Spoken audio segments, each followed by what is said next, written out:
আমাদের জাতীয় স্থায়ী কমিটির সবাই সিদ্ধান্ত হয়েছিল যে আমরা দ্রুত প্রধান উপদেষ্টার সঙ্গে দেখা করে তাকে আমাদের উদ্বেগের যে বিষয়গুলো আছে সেই বিষয়গুলো তার সামনে আমরা তুলে ধরব। একটা দায়িত্বশীল রাজনৈতিক দল হিসেবে এটা আমাদের দায়িত্ব ছিল, আমরা সেই দায়িত্বটুকু পালন করেছি। আমরা আজকে যে বিষয়গুলো তার সঙ্গে আলোচনা করেছি তা হচ্ছে যে এই যে ঘটনাগুলো ঘটেছে এর দায় সরকার এড়াতে পারেন না।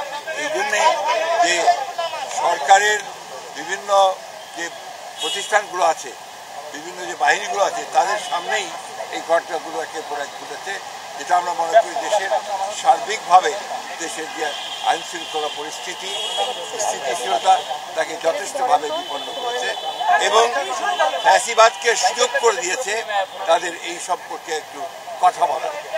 দ্বিতীয়ত হচ্ছে যে আমরা এই সরকারের সঙ্গে যেটা বারবার বলে এসেছি, এটা অন্তর্বর্তীকালীন সরকার, সুতরাং দ্রুত নির্বাচনের জন্য আমরা তাদেরকে আবারও তাগাদা দিয়েছি এবং ন্যূনতম যে সংস্কার সেই সংস্কারগুলো সম্পূর্ণ করে যে কাজ তারা করেছেন ইতিমধ্যে কমিশন রিফর্ম কমিশন করেছেন একটা, তাদের সঙ্গে আলোচনার ভিত্তিতে আপনার একমত হওয়ার প্রেক্ষিতে আপনার কনসেনসাস হওয়ার প্রেক্ষিতে আপনার দ্রুত নির্বাচন দেওয়ার বিষয়টা আমরা তাদের সঙ্গে কথা বলেছি। আমরা প্রশাসনে যে সমস্ত ব্যক্তি এখনও যারা দোষর ছিলেন ফ্যাসিবাদের এবং যারা ক্ষতিগ্রস্ত করেছেন বাংলাদেশকে সামগ্রিকভাবে, তাদেরকে আইনের আওতায় আনার জন্য এবং একই সঙ্গে তাদেরকে প্রশাসন থেকে সরিয়ে দেওয়ার কথা আমরা বলেছি। আমরা যারা অর্থনৈতিক ক্ষতি করেছে, লুট করেছে, যারা লুণ্ঠন করেছে, তাদেরকে আমরা আবারও ফিরিয়ে আনার জন্য, টাকা ফিরিয়ে আনার জন্য একই সঙ্গে তাদেরকে আইনের আওতায় নিয়ে আসার জন্য আমরা সেই দাবিগুলো করেছি।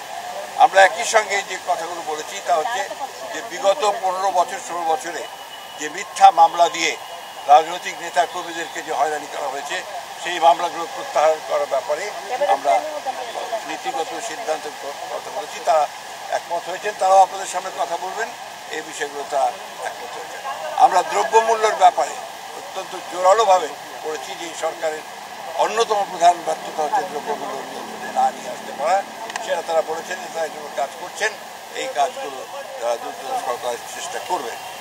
সব শেষে আমরা আপনার আইন শৃঙ্খলা পরিস্থিতির কথা বলেছি এবং একই সঙ্গে আমরা সবশেষে যে কথাটা বলা আবারও বলেছি যে আপনার এই একটা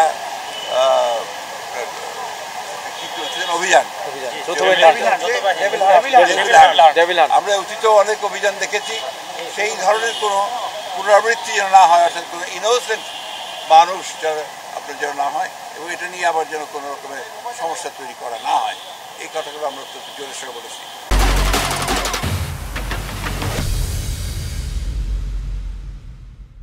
প্রধান উপদেষ্টা এবং তার সঙ্গে যারা ছিলেন তারা আমাদেরকে আশ্বস্ত করেছেন যে অতি দ্রুত তারা নির্বাচনের ব্যবস্থা করছেন এবং তিনি বলেছেন যে ডিসেম্বরের মধ্যে তিনি নির্বাচনের ব্যবস্থা করে তারা কাজ করছেন।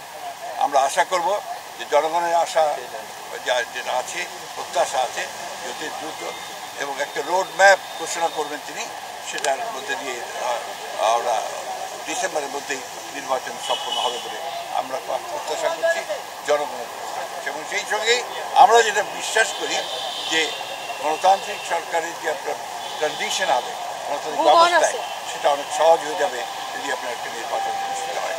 মাননীয় মহাসচিব, একটা প্রশ্ন আমি আপনাদেরকে এটা দিয়ে যাব।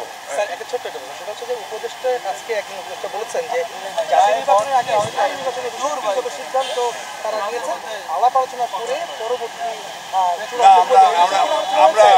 আমরা স্থানীয় সরকারের ব্যাপারে কোনো মতেই একমত হব না। আমরা খুব পরিষ্কার করে আগেও বলেছি, এখনো বলছি যে জাতীয় সরকারের আগে কোনো নির্বাচন হবে না। স্যার, প্রধান উপদেষ্টা কবে নাগাদ রোড ম্যাপের ঘোষণা দিবেন কিছু এটা ওনারা ঠিক করবেন, তবে ওনারা সম্ভব 15 তারিখের মধ্যেই ওনারা কিছু একটা বলতে যাবেন। ধন্যবাদ। জুলাই ঘোষণাপত্র